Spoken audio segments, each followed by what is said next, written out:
ఈ నెల 15 నుంచి రాష్ట్రమంతటా 5 రకాల ఆర్టీసీ బస్సుల్లో మహిళలు ఉచితంగా ప్రయాణించే స్త్రీ శక్తి పథకానికి కేబినెట్ ఆమోదం తెలిపింది.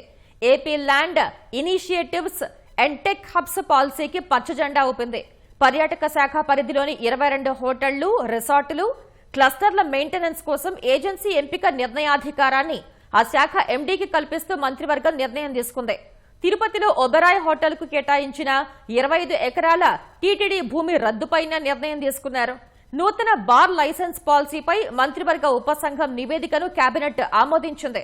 లిక్కర్ దుకాణాల్లో పర్మిట్ రూములు అనుమతించనున్నారు. నాయీ బ్రాహ్మణుల సెలూన్లకు 200 యూనిట్ల వరకు ఉచిత విద్యుత్తు కల్పించే నిర్ణయానికి కేబినెట్ ఆమోదం తెలియజేసింది.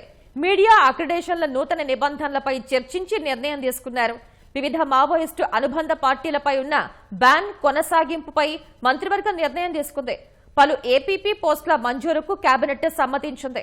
పుట్టపర్తి, మొవ్వ, గన్నవరం, గాజువాక, తిరుపతిలో 5 అసిస్టెంట్ పబ్లిక్ ప్రాసిక్యూటర్ పోస్టులకు రెగ్యులర్ బేసిస్ మీద పోస్టుల క్రియేషన్ కు గ్రీన్ సిగ్నల్ ఇచ్చారు.